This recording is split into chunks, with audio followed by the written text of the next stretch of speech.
Hello, welcome to the video. Every year before the end of financial year, you should go through a few things to plan and take advantage of your tax. I'll show you what they are.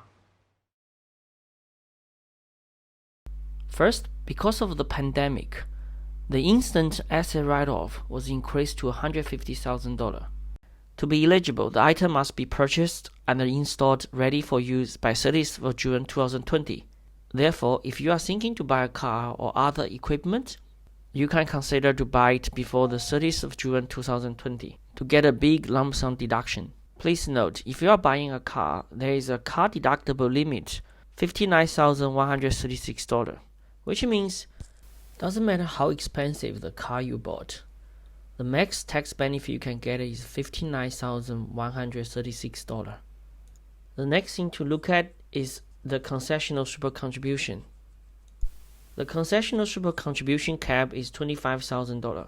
If you are still below the cap and you want to make an extra contribution, you need to make sure you pay that before 30th of June. You also need to notify your superfund the type of contribution you made is called a concessional contribution. Please note, the tax rate on the super contribution is 15%. However, if your taxable income, including super, is more than $250,000 a year, the tax rate in super will become 30%. Also, there are new rules that you can carry forward unused contribution cap to later years, which means you can do more than $25,000 contribution if you didn't do enough in the previous years.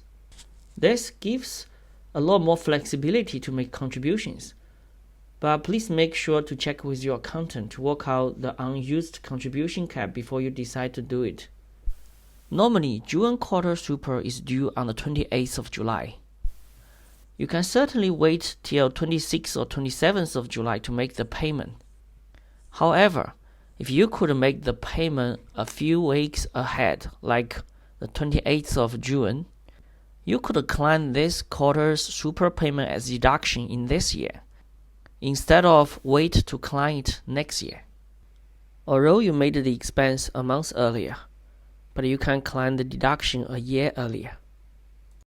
The next thing to look at is to make sure you pay your expense before 30th of June.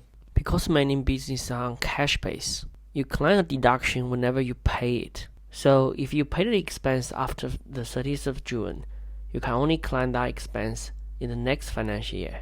There's also a prepayment rules that you can pay up to 12 months expense ahead. For example, you can pay 12 months of rent ahead now and claim the whole 12 months rent as deduction. It might sound crazy that why would I pay 12 months ahead? Well, sometimes in the case that if you know you had a very good year and your income will be very high, come with very high tax in a particular year, or you might have a one-off capital gain which might push your taxable income a lot higher than you are. In those scenarios, to pay a 12 months rent ahead and claim a big lump sum deduction now would save you a lot of tax. Please note that you need to make sure you have invoice and receipt as evidence of payment. You need to have a bank transfer record to show that you have made the payment. And also the expense should be directly linked to your business activity, not for private use. Late June could also be a good time to review your invoice and the receivables to see if there's any bad debt. To write off any uncollectible bad debt is an expense to the company, which is tax deductible. However, please note, you should have some document to prove that you have made some effort to try to recover the debt.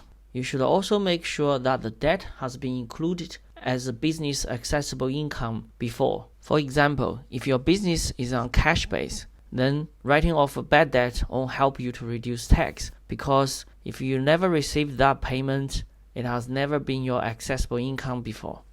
A few other minor notes. Do not spend money to buy anything if that's only for tax deduction. Remember, you only receive 0% to 47% tax benefit on your deductions, depending on your income. So you are still net out of pocket for at least 53% of the spending. For example, if you pay something for $100 and your tax rate is 30%, then you will save $30 in tax. which means you still eventually out of pocket for $70 and you bought something you don't need.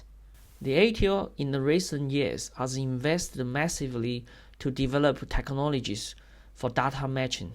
They focus on overseas transactions, insurance, people's lifestyle, and asset, and compare those to what you reported in your tax return. If your income doesn't match your lifestyle or your spending, there will be a chance that ATO will audit you. They could simply send a legal notice to your bank to ask the bank to provide whatever information they have for you. After ATO reviewed those information, they can decide if they come to audit. They send similar legal notice to insurance company and other government departments. Platforms like eBay, Uber, or Airbnb also send information to ATO. Therefore, if you have business activity on those platforms, you should make sure to include those information in your tax return. We hope you enjoyed the video and find it useful. If we missed something important, please leave us your comment. If you think it is useful, please subscribe to our channel to see other updates. All the best to the new financial year. We wish you happy and healthy, and most importantly, make a lot.